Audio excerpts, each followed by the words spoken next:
Inderjit Singh Gosal, the principal organizer of the so-called Khalistan referendum in Canada, has been reportedly arrested in Canada. A close aide of terrorist Gurpatwant Singh Pannu, Gosal is a key Canadian organizer for the US-based Khalistani terror outfit Sikh for Justice. Gosal was arrested last year as well in November in connection with a violent attack at a Hindu temple in the Greater Toronto area. He was later released by the Peel Regional Police. In 2024, in November, Khalistan terrorists violently attacked Hindu Canadian devotees at the Hindu Sabha Mandir. This was in Brampton.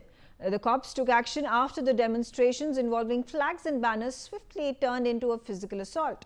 The action comes shortly after the National Security Advisor Ajit Doval and his Canadian counterpart Natalie Drouin held talks in New Delhi last week. Let's open up this discussion. Ambassador Mukherjee, let's hear it from you with regards to the approach of the Canadian government that has very swiftly changed ever since Mark Carney was elected as the Prime Minister of the country. Do you think it has got majorly to do with the Indian Prime Minister and Mark Carney's bilateral that happened months ago on the sidelines of the G7 summit, and of course the thaw that was very visible after the bilateral meeting, and of course reinstating the high commissioners in both the countries? Yes, definitely, Megha. I would say that the bilateral had a major role to play, and the fact that the present Canadian government is not held hostage by the demands of the minority K group, which was earlier calling the shots as far as the former Canadian Prime Minister Trudeau was concerned. That also is an important factor. And the fact that the two sides have decided to upgrade relations and go back to where they stand. Let us not forget that about 4 or 5 days ago, there was an extremely crude and disturbing video that was circulating, which showed an direct assassination threat on our High Commissioner designate to Canada. And this was being circulated all over Canadian social media and international media, saying that the moment he reaches Canadian soil, he will be blown up. And this is to take revenge for the killing of Niger. So I hope that it also means that the Canadian government will upgrade the security of all diplomats, Indian diplomats across Canada, including the consulates and our High Commissioner. Because if you remember, under Trudeau, our former High Commissioner was under direct threat. They even said they would arrest him despite his diplomatic immunity, and we had to withdraw him with 24 hours notice in order to safeguard his personal security, because clearly there was a threat to get him. Yes. So under the circumstances, we have taken a risk by sending a highly competent High Commissioner designate to Canada. He was earlier ambassador in Spain, and it is hoped that the Canadian government will provide him 24/7 security to him, to his colleagues, to the consul generals in Vancouver, Toronto, etc. And certainly, we have always done the same for the Canadian counterparts here. They have never ever been threatened in this manner. So I hope this also means that security will be stepped up, particularly for the new High Commissioner designate. Right. It's a very unpleasant experience for him to see his photo being circulated in this manner, with directly calling for his assassination. Megha. Daniel Bodman, also on the telecast with me, is joining me from Canada. Daniel, a situation such as this where we saw that Jagmeet Singh's party lost face. He has stepped down from his position as the leader of his political party, NDP. Trudeau's government has obviously collapsed, and there is a new leader in Mark Carney that is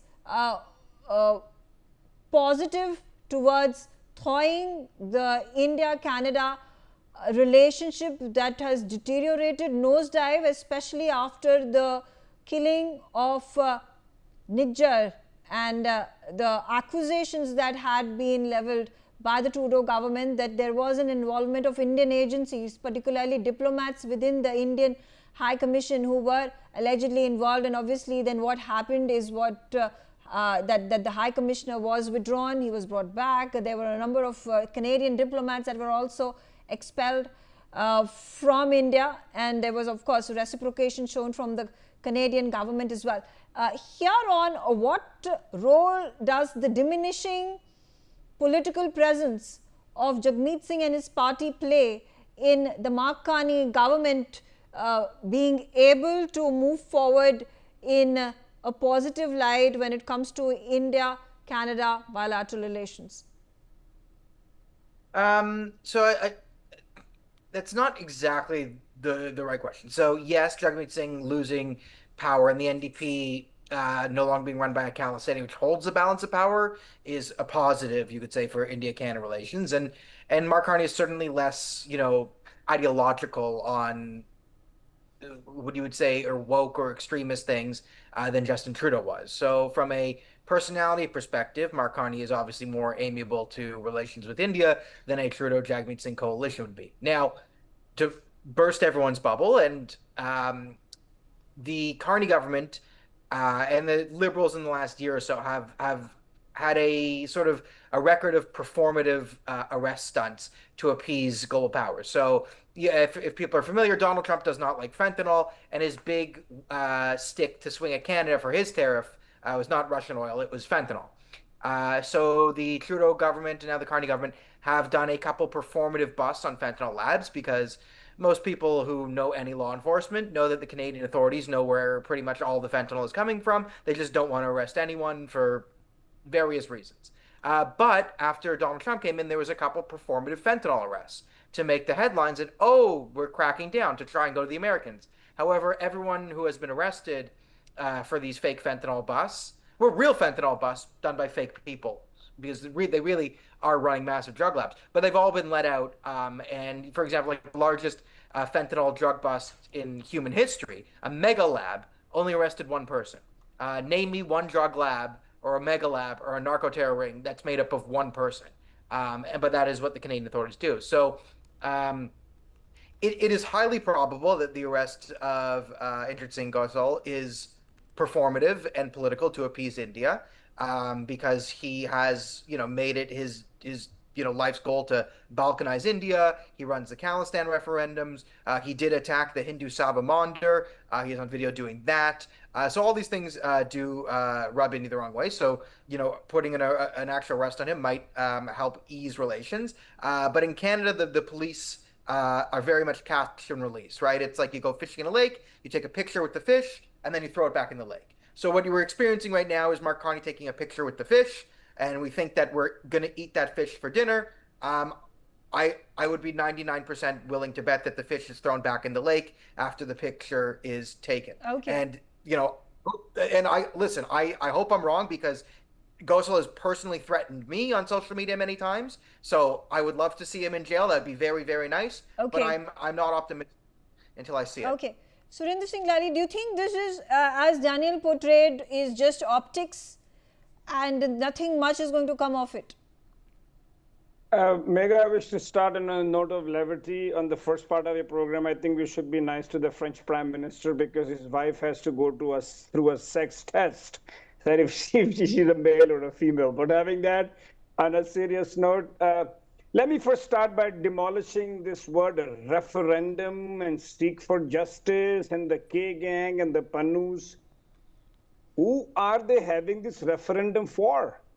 87% of the Sikhs live in India. We live in India. And if anything, we could be accused of having more elections than we ought to have. But who do they choose to represent? Nobody. There are a bunch of fringe rogues who, under the bogey of free speech and using Sikh religion, very unfortunate, Sikh religion as a facade, are indulging in all sorts of nefarious activities, fentanyl, immigration fraud, prostitution, human trafficking, stolen cars, and not to mention now extortion.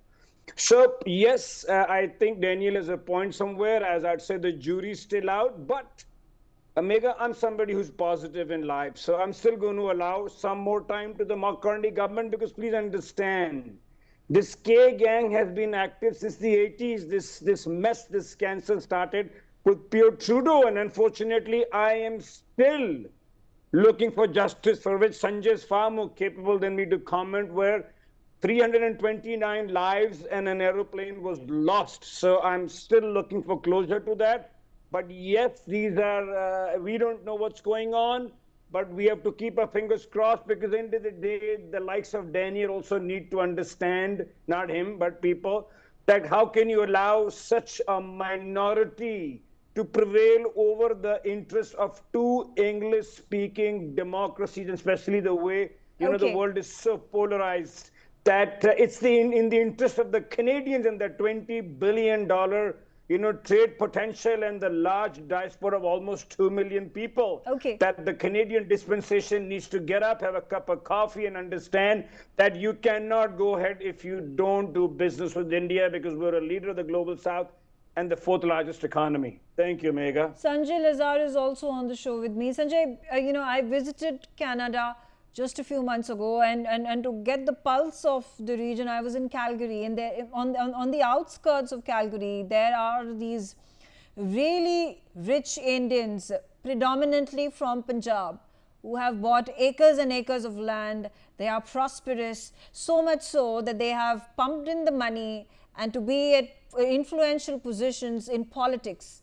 When there are the local elections that are being held, these are the ones who are actually pumping in the money. They are winning these elections. They have built their organizations and committees that are at positions of influence, position of power, and a large number of them, in fact, have this secessionist sentiment amongst them. So at one end, even if there is at the national level a sentiment that is now prevailing, that India-Canada ties are likely to see an upward trend in the coming months and years, and there is hope that there is going to be crackdown on the Khalistani secessionist anti-India movement and the terrorism that it brings with it in Canada.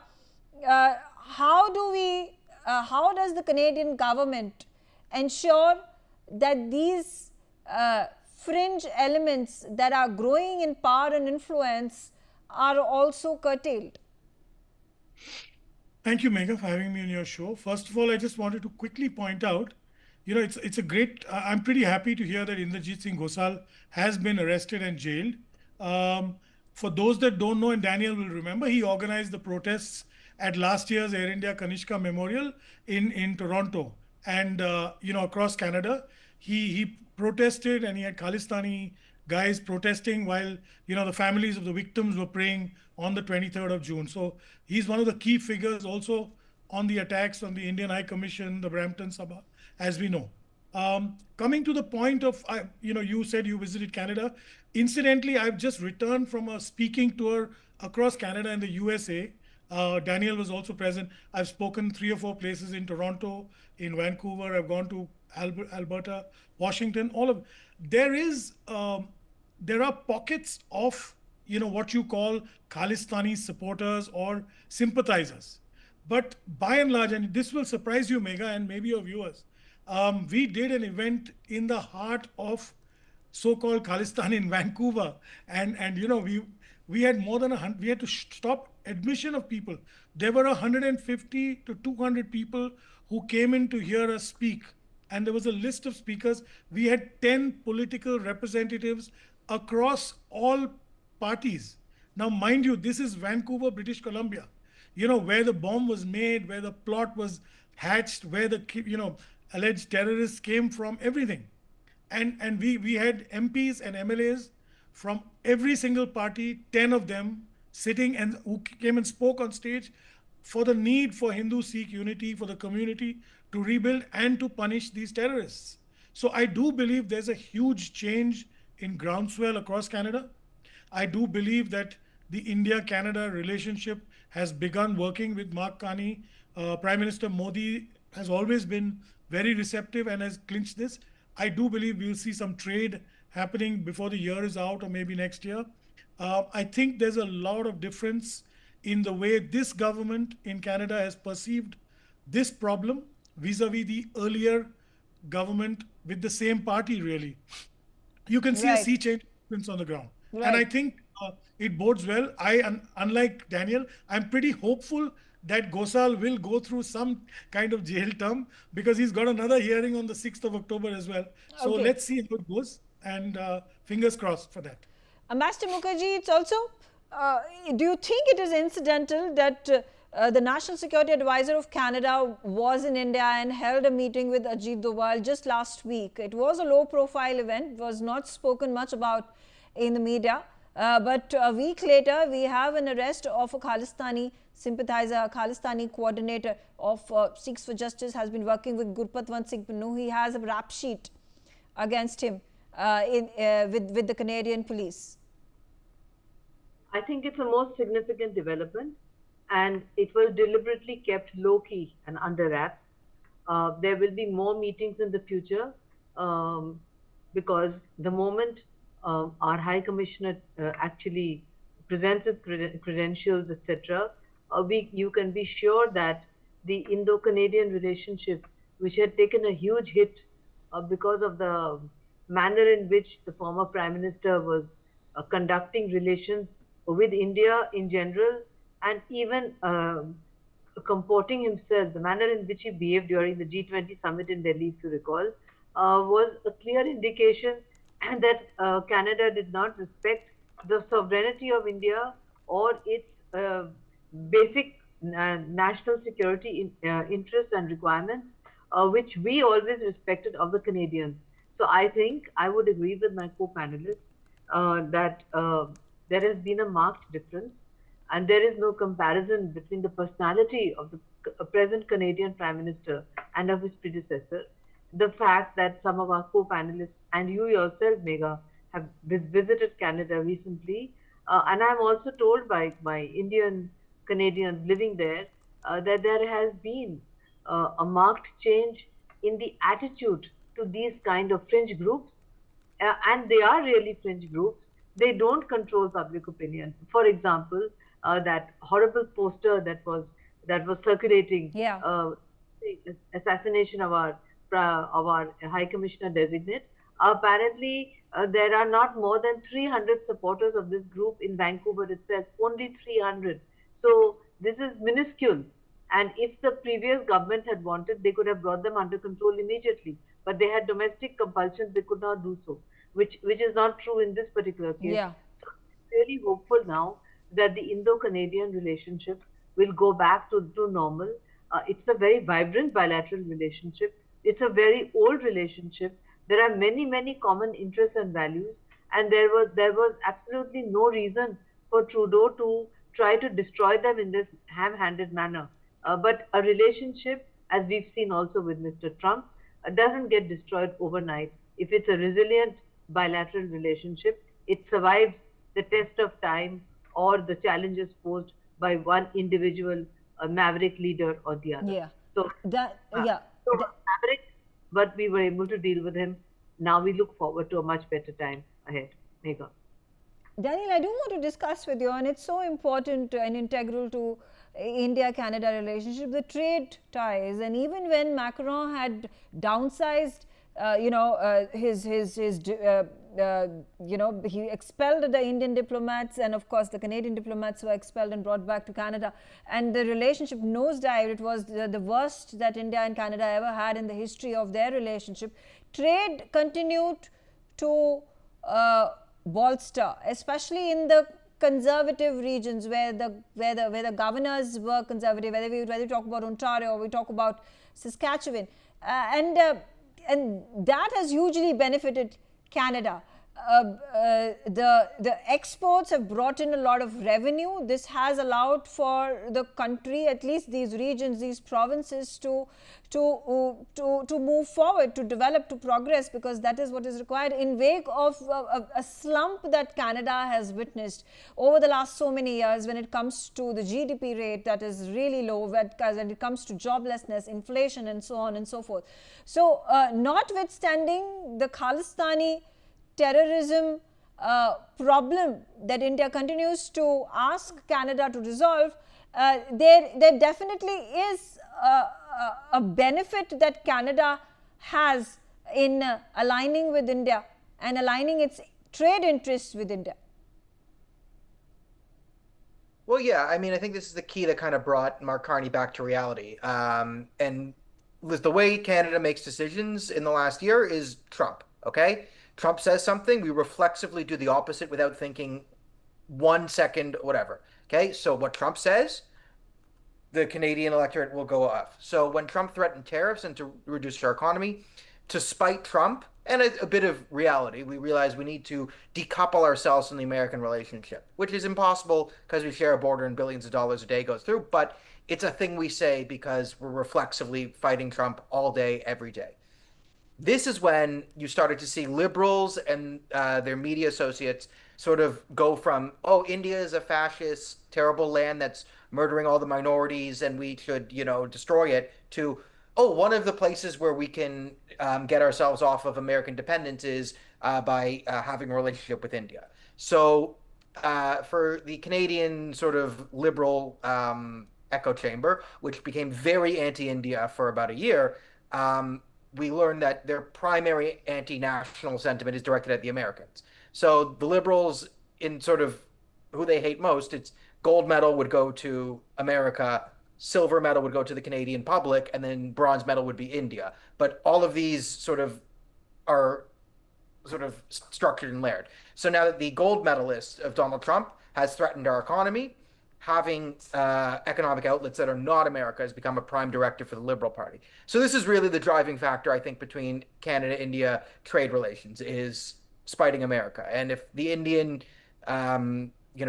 political class or trade class, the MEA, whoever it is dealing with this, wants to get anything productive done with Canada, the most productive way is not numbers. It's not like making an economic appeal or a moral appeal. It is pure reverse psychology.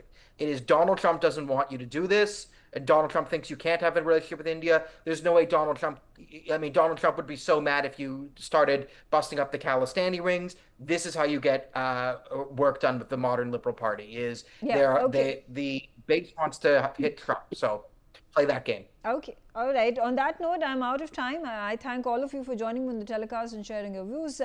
I'll take a short break. Thanks for watching NewsX.